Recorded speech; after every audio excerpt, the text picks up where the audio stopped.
Chapter 10. One More Light. Feeling better now? A little. I wonder if using Psi makes you hungry. I think repeatedly refusing breakfast makes you hungry. I'm not used to eating breakfast. I almost never do anymore. It feels strange to eat that early. I feel that. Which is why you get cranky in the early afternoon. I was not cranky. Oh, you most certainly were cranky. I was cranky because I was struggling to find any useful information. You were much crankier today than I've ever seen you. And it also happens to be a day you refuse to eat breakfast. That's all I'm saying. Stop sounding like my mother. But you look so charming when you're annoyed by it. I couldn't conceal my smile at his teasing, or that stupid grin on his face. When he relaxed a little and started teasing, I could almost pretend we weren't having a very annoying work day. Almost. I took a long sip of my coffee, stretching the kinks out of my shoulder as I watched the crowd passing. This reminded me a little of my first day meeting Reuben, when we'd had brunch together. It's true. I had been so scared and nervous back then. I could never have imagined having a calm lunch with him a few weeks later in another city. I looked at him again, watching him type into a handheld display, one of his many quirks. That I loved, of course. It was funny how those things could catch the attention and become a focal point of affection. Even though I shouldn't be thinking about this right now. What was it you heard when you were looking around at the Emerson place again? All I heard was someone say the name Leon, followed by what I think was the phrase, watch out. It was a little garbled, though. Okay, well, we know who Leon is. We just met him. I really destroyed all the psychometric evidence in that place when I power surged. A lot of the physical evidence the teams hadn't gathered yet, too. Thanks. Well, you did say you had the sense of all the threads getting pulled into you. It sounds like the explosion of your Psi disrupted whatever echoes were remaining. At this point, we'll take what we can get. I'm glad you managed to sense anything at all today. At the very least, it confirms our trio was at that scene. She also didn't power surge again, so there's that. I just wish I could have confirmed more about Ricci's attack. I twisted my fingers together on the table. That one was difficult to witness. It wasn't just a few flashes of dialogue or images. It was like watching a full-on attack from afar and being able to do nothing to stop it. Reuben blamed my bad mood on being hungry, but no. It was because of witnessing something like that. At least I had seen a clear image, clear enough to recognize the knight from the hospital that day, the one that teleported Nathan Powell to another location. I also confirmed that he fled in a hurry after getting interrupted, or that's what it looked like. The trio was nowhere in sight unless they were the ones who interrupted. Either way, they weren't the attackers. You confirmed what we needed you to confirm. Even if you didn't see the trio, that in itself is useful. He gave me a regretful smile. You're becoming a pro at this. Flexible. If I'm going to do this, I may as well do my best, though I think I'm still far from being an actual pro. I think it's much closer than you believe it is. But maybe it's the perfectionist streak that keeps you from acknowledging it. Maybe. More likely, it's the lack of strategy. I'm just going here or going there and still don't know what I'm doing. That's what we all do sometimes. You are still learning, and you've still done more than some of our long-term consultants do. Isn't it ironic that if I get to keep doing this, I may lose the support of some of the people originally eager to keep me out of Endgame? Locking me up behind Endgame's neutrality and hesitance to get involved in political issues might have been very convenient for the people we're trying to find right now. Maybe, but they aren't the only people that matter. And to be fair, we could all come under fire for this case. Not just you. Sorry about that. Part of the job, Morgan.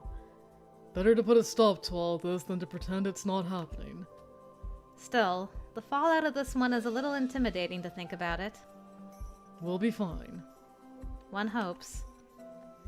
Reuben and I were almost finished with lunch when Winter contacted him to say he was on his way back to the office. He'd been spending the day hunting down and talking to potential witnesses and those that Phil wanted us to touch base with. Everyone he spoke to with Esper claimed Nate was personally coordinating all the relocation referrals. No one else had any information about it. They refused to allow Winter access to the information without a warrant. He had also been in several known Esper communities, areas where they knew there were some unregistered Espers. Very small groups, often of just 10 to 15 people. Rumors got around whenever there was something going on in Esper circles, so he thought they may have heard something. He said he learned some interesting things and would fill us in at the office. Okay. We were already finished with what we had set out to do, so we decided to meet him there right away. Well, I can say for sure that in certain circles, people are wary of Esper. I was told only the truly desperate go there because everyone else is cautious. So Esper doesn't have a good reputation in the smaller Esper circles. Interesting. To be fair, neither does Community Psi. In fact, a lot of the support groups are regarded with suspicion, unless they're run by Espers. But smaller private groups like Esper earn more trust, so it's unusual that so many people weren't fond of it. What specifically were people cautious about? Most of them were wary of the relocation process. Typically Espers, registered or not, relocate when their reputation takes a hit somehow and people get uncomfortable with them. Makes it hard to get work, even housing and things like that. With the unregistered, this is a much bigger problem since they could get reported too. So if someone finds out they're an Esper or they get into some kind of trouble, through these support groups they can get help with moving to a new place where no one knows them. As we are aware, Esper often referred people to Community Psi for relocation.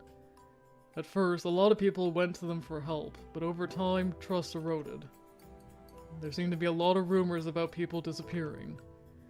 These little sub-communities are like a communication network. They share information about safe places to live, areas to be cautious of, and they stay in touch with each other. So when someone disappears, it gets around. I'd had no idea there was anything like that. Sub-communities of Espers, communication networks. It was strange imagining that I could have ended up involved in that sort of thing too if things had gone differently. Seems like a fair amount of the rogues Esper helped ended up going dark. What about our trio? Learn anything about them? I did find a couple of people who know of a rook named Leon who reportedly has two others he goes around with. One of whom is a knight, and the other they're not sure about. Seems like it's probably our trio. One person said that Leon has an anger problem, and a lot of that anger is aimed at groups like Community Psi. Interestingly, they pinned the attacks in Cerna on him. He was going around roughing up Community Psi employees, then just stopped. The three of them showed up here in Erida not that long ago, and have been asking questions about the local Community Psi office. Seems like they're looking for a friend of theirs. One of these relocated Espers who went dark. Not sure. Seems like no one knows our trio well. They keep to themselves. It would make sense why they went after the Emersons since they handle Community Psi data. As for Ricci, not sure. If their friend got caught up in what we think the Triad is up to, I'm not sure how they'd have stumbled on that information. It feels like we're still missing a piece. Did you get any info on where this trio is? No one's seen them for a while now. They don't seem to have a permanent place at any shelters or known haunts. If they really were just looking for a missing friend, it would make sense why they said they didn't want to hurt anyone. They just wanted information. That somewhat tracked with my impressions of them. I didn't think they were dangerous. We need to find them somehow, but it's going to be hard if they don't have strong ties with the communities here. I agree. A notification chime sounded in my head, and I tilted my head when I saw the message I just received. What the... Reuben? Yeah, what's up? I'm, receiving a message that we should go to your place as quickly as we can. What? I looked up at him, a frown crossing my face. It's Magnus Ulrich. He has been quiet for a while. What's the state of things, my dude? So, this is the second time you two are breaking into my home. I assume you have a good reason. We didn't break anything, I'll have you know. Ari teleported us directly inside. Yeah, I'm not giving you that on a technicality. Sorry. To what do we owe the dubious honor this time, Mr. Ulrich? No, Reuben. We're all allies here, if not friends, and I much prefer to be called Magnus. The look on Reuben's face was not encouraging, but Magnus continued anyway, which was to be expected. I don't think the man had ever been discouraged by someone looking like they might throttle him at any moment. Ari was standing next to him, passive as always, when we reached Reuben's place, and now it felt like a standoff between the two of them and the three of us. 3, since Winter had come with us this time. Oh goody. I've been watching your little investigation, Morgan. It seems you've stumbled on quite the case. You say, as if you weren't aware of it from the start. Aware of it from the start? What in the world do you mean? How could I have possibly known that? I'm not a bishop. Setting aside that you have a literal army of them at your disposal, I struggle more and more to think that one of the only known king ranks on the planet was completely unaware of this situation. You think far too highly of my abilities, Morgan. Honestly. Did you know? I'm aware it's difficult for you, but please be honest with me about this one, Magnus. You told me I was going to have to do something bigger than just normal crimes. And here we are now. And I just need to know what you do. He regarded me for a moment before leaning forward and resting an elbow on his knee. Some of it, yes. Not all, by far. I was certainly aware that your Nathan Powell might be connected to something more significant. Nothing more. All right, fine. I'll take that. Why did you come here again? The council has been asking for updates on your situation. I've been doing my best to distract them with other things, as promised. But I believe I may be nearing the end of that being a successful strategy. And I've made a fascinating discovery recently. It might be difficult for you to imagine how every individual's brain perceives Psi, and what that looks like to each one of us. Indeed, I think I would struggle to explain it myself. However, I was looking around, as I do, in the vastness of the cyber network of information on this world, and I heard some faint footsteps within that normally empty space. Kings tend to be quite good at concealing themselves from each other. At the very least, Oberon and I know how to avoid each other. So who would be leaving such obvious echoes? Oberon? Our code name for Crimson's king.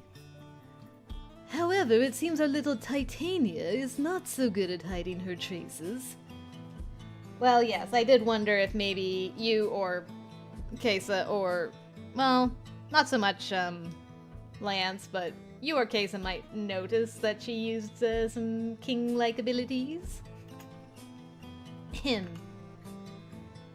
I am assuming that's me? Correct! It's a little strange, since of course queens can't mimic king ranks. Yeah, about that. Knowledge of a rogue king rank would throw everyone into an absolute panic, so hopefully there's not a repeat of that little experiment. Oh, don't worry. Titania received numerous lectures about it and has learned her lesson. It seems a few more may be in order. No thanks. Well, I'm glad to hear that. But that isn't the most interesting part, you see. Chasing down your not-so-subtle traces led me down a rabbit trail, and I discovered there may be another little mouse running around in the system. Another mouse? I found evidence of another king rank. The traces are faint, someone who is experienced enough to cover their tracks somewhat, but not well enough to avoid someone with a little more know-how. Yeah, that would be Riley? I've dubbed them Puck, It only seemed fitting for such a cute little trickster. Puck would actually fit Riley pretty good. Just going off appearances. It looks as if they've peered into Community Psi more than a few times, and a few other interesting places. At least they've tried, not always successfully. They are quite interested in Domain, for example. How surprising they're even aware of that group. Yeah, Reuben told us about Domain very briefly. Wait, what? A rogue king rank? Hence, I thought you might find the information useful. I'm not sure what's wrong with them, but their traces are messy. Half-access files, searches that appear to stop in the middle. It's odd. An unknown king rank looking into Domain's files.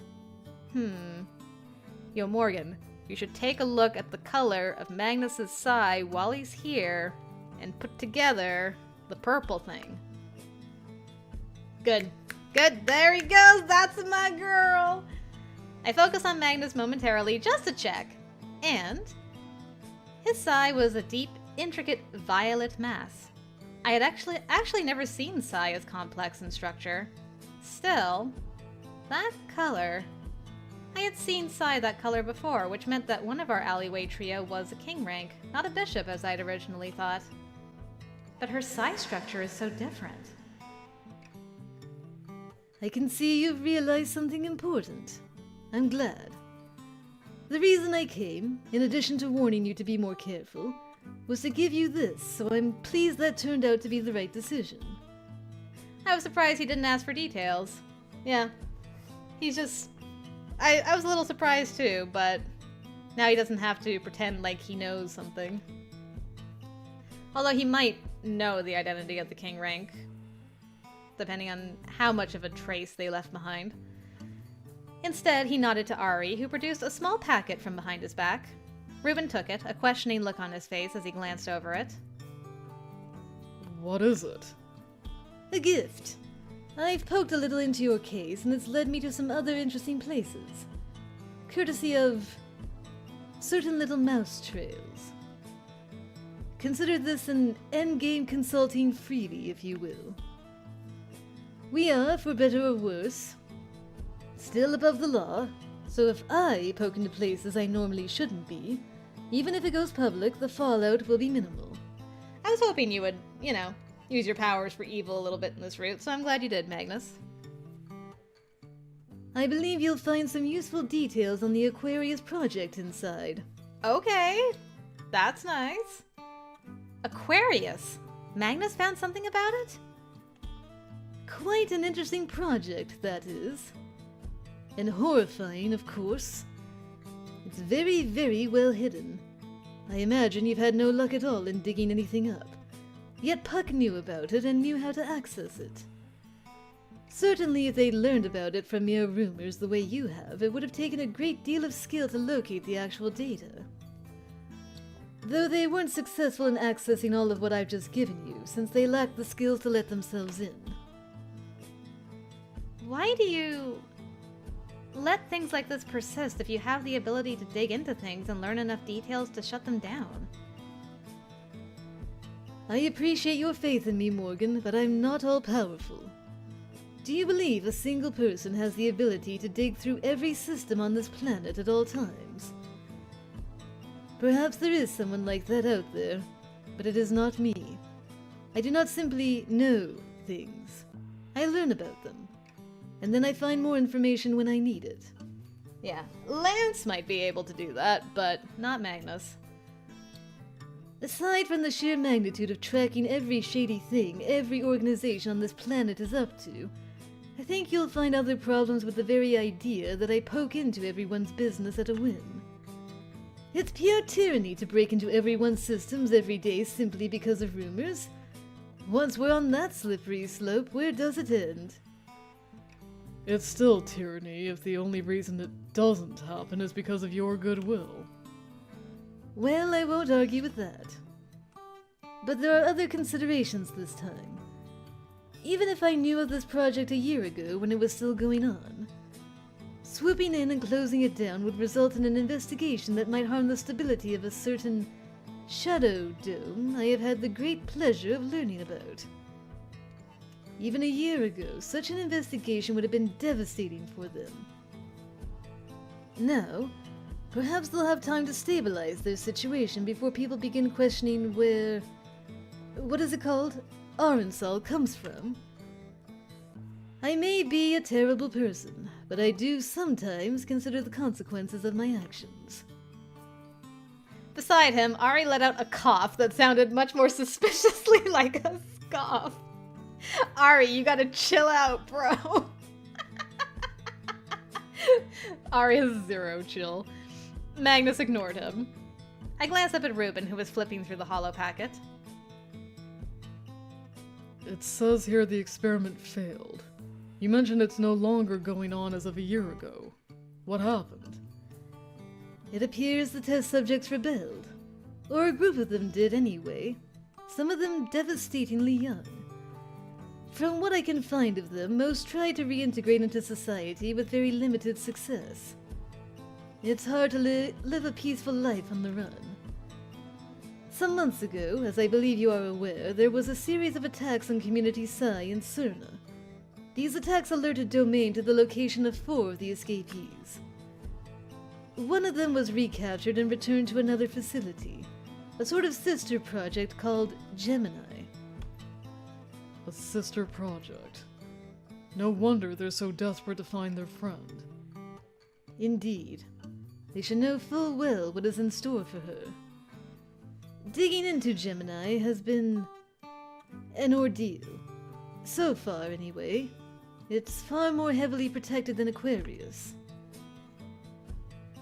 I imagine if we do any amount of digging, we'll find that Domain started cleanup of expendable people the moment the first project failed a year ago.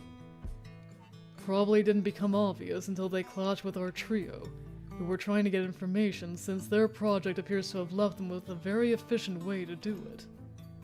Precisely. Given the circumstances, it looks like our hypothesis about the support groups being a gateway to the project was correct. That appears to be the case, yes. What will Endgame do now? You could blow the lid off all this in an instant, you know. It's too early. If we get involved now, the Triad will almost definitely find a way to distract everyone with things like the implications of my being able to go into any top-secret file or find any information at my own will. Or shadow domes with vast populations of neo-humans and unregistered espers. The Council will deflect criticisms of my actions by saying I took note of the situation because of Morgan and our little puck digging into systems. There will be fear-mongering about unregistered king ranks and espers in general violating everyone's privacy.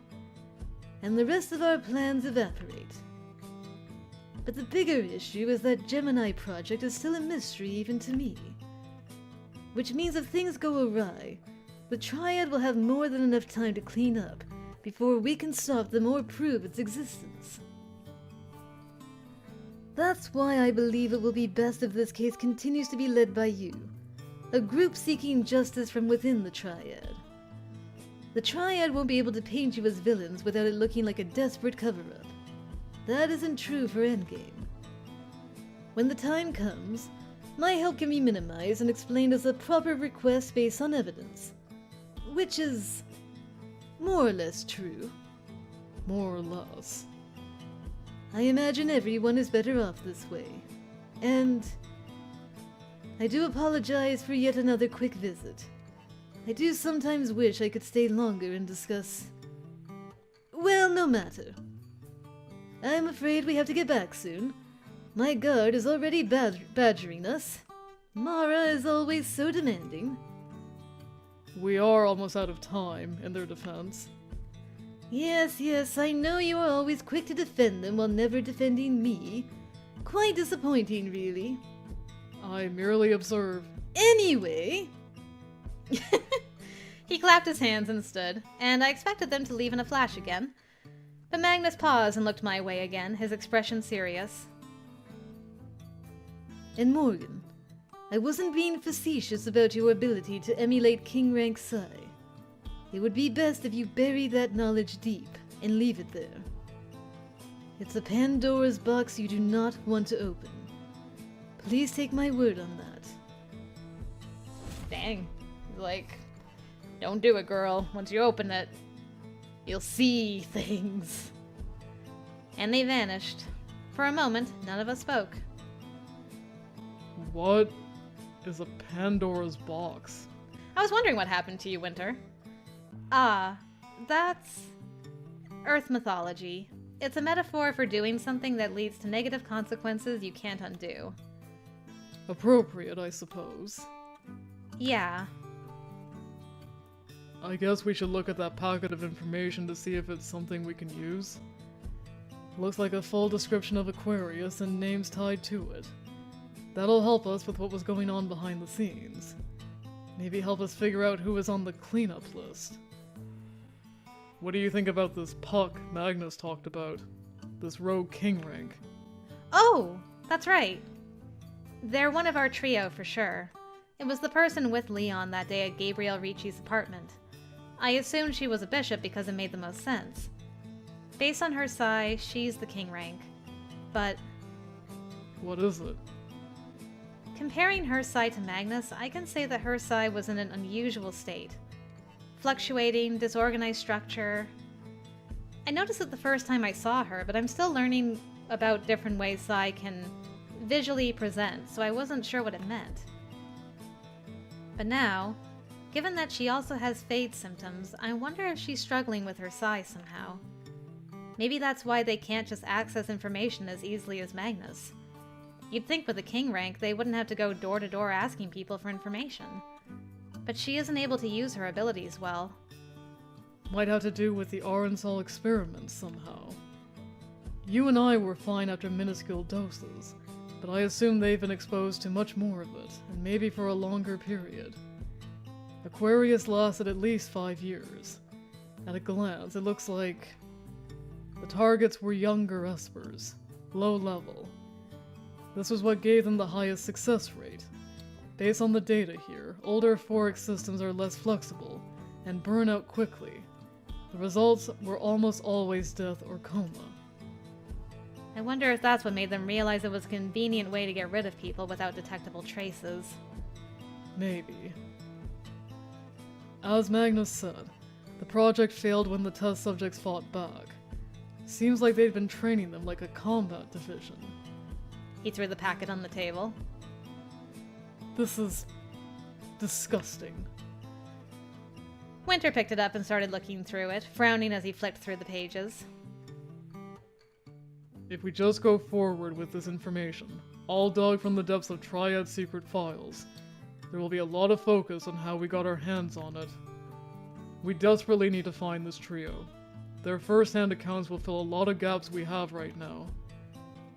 They have to be in the city somewhere if their targets are here, yeah? With a knight, that may not be the case. But would a knight have the range and stamina to be popping in and out of the dome on a whim?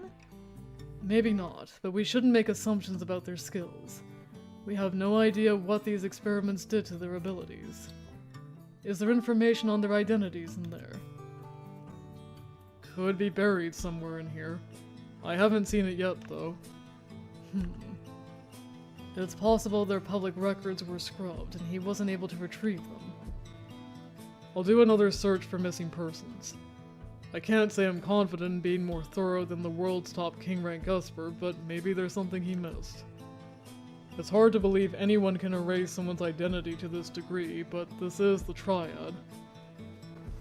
He flopped on the sofa, dropping the packet back on the table. Man, it feels like nothing about this case is typical except all the tedious information hunting. When was the last time we had Magnus Ulrich helping us with a case? Never. But we've never had a case of this potential magnitude either. Not when we were aware of it anyway. It was my turn to pick up the hollow packet and start flicking through the pages. There really was an experiment. On humans. On Espers like me. It felt more real holding this information in my hands after receiving it from a reliable source like the head of Endgame. I never could have imagined getting involved in something like this. Never.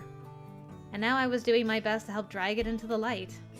I only hoped we'd succeed.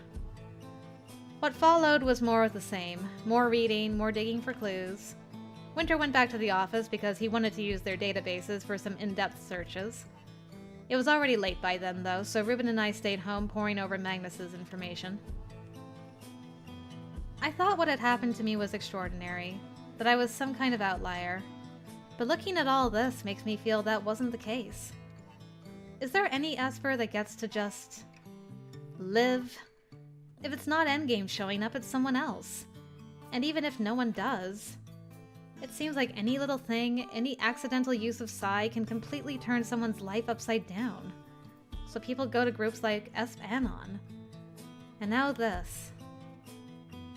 I do think the situation is an outlying situation, but I understand what you mean. What happens if and when we find these kids? Do we help them find their friend? Our goal would be to shut down this supposed sister project, so if that's where their friend is, then yes. What if they don't cooperate? Realistically, they have no reason to trust the system that allowed them to be experimented on. I'm sure Endgame will be involved more publicly at that point, so it may be up to them. I would hope that, given where Magnus stands, he'd be willing to not recruit them anyway. Yeah. But I still wasn't sure how we'd find them. We needed their help, though. Reuben stood and stretched before offering me his hand. We need a break. Wanna go for a walk? Clear our heads for a bit. Yeah, I'm up for it. I didn't know how well I'd actually be able to clear my head, though. Ooh, so pretty at night. When we made it down to the canal where Reuben liked to walk, we were silent for a long time. He had his hands in his pockets, eyes tracing the pattern of the footpath. At one point he looked up, a light breeze catching his hair and blowing it across his forehead. He looked worried, tired. I slipped my arm through his and leaned my head against his shoulder. And as we stopped at the railing for a moment, his cheek came to rest on the top of my head. And we stood like that for several minutes. He was twisting his fingers together as he stared into the water. Without thinking, I slid my hand from his elbow to his wrist and hooked one of my fingers in his. He brought my hand between his, lacing his fingers through mine as he held it. Aww. I am glad you're here. He murmured the word so soft I almost didn't hear it over the sound of the water. A smile came to my lips. Same.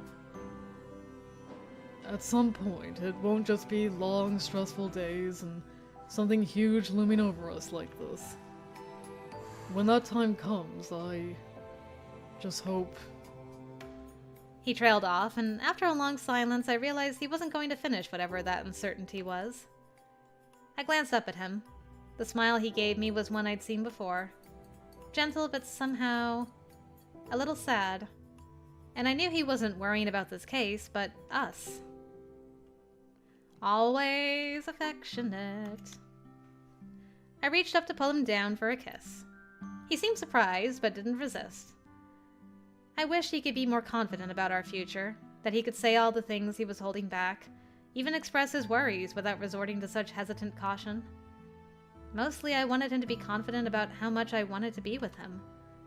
I moved away a little and looked up at him for a long time, letting my fingers trail over the stubble along his jaw. One day, I hope we can talk about why you're always so worried about messing up with me. But until then, I hope you remember that I also am glad to be here. I mean, my leading theory is he was in a relationship at one point and it didn't end well, but we'll see. I'm doing my best. He turned toward me, pulling me against him. I let my head rest on his chest as I watched the lights reflected in the distant water. I don't like talking about past relationships. Maybe it's just too much guilt. Too much feeling like I'm the one that broke it all. I figured. And I won't lie, I guess I feel like maybe you won't want to hear that there were other people. Or maybe afraid it won't bother you at all, actually. I suppose it would be awkward if it seemed like you were still attached to them. I can't say I'd find it a delightful experience, but you don't have to avoid talking about it either. Does it make you feel bad knowing I've had other relationships? He chuckled softly. Well, it doesn't make me happy, but I suppose I don't have a right to complain. I hesitate to admit it, but I guess there's a little possessiveness. Being annoyed someone else heard these kinds of words from you, and wondering if someday someone else will be hearing them again. Ouch. I feel that. That's just self-doubt creeping in, I suppose. We can never know how our relationship will go. We can only hope, right? I looked up at him, watching the light breeze smooth a few stray strands of his hair across his forehead. I reached up to push them back out of the way. We can focus on where we are right now. Who we're with right now. You're awfully wise for someone younger than I am. Please. We're not even that different in age. My parents have twice the gap. Mine too, actually. So stop acting like you're that much older than me. But you get so charmingly annoyed by it. You and her charming annoyance. I gave his forehead a solid thump, but he just laughed and pulled my hand away before drawing me back against him. I wonder if, after we no longer have a case to talk about and you are no longer being protected. Never mind, please don't finish that. I know I told you to share, but I'm just gonna shut that down right now. Yes? Go on. I just wonder if we'll still have things to talk about, or if you'll still need me around, which is a stupid fear, at least the latter. I do worry whether I can actually talk about anything but work. It's always that, or fretting about how bad I am at relationships. I let out a soft, regretful laugh before reaching up to cup his face as gently as possible, before squishing his cheeks in and giving him an annoyed look. I'm not going anywhere, and we will have plenty to talk about. I can drown out your work talk with 1,000 other topics if I have to, and I can drag you around the city to every museum there is, or out to High Wraith to go rock climbing, or 100 other places. I released him and swept his hair off his forehead before letting my hand settle at the back of his neck again.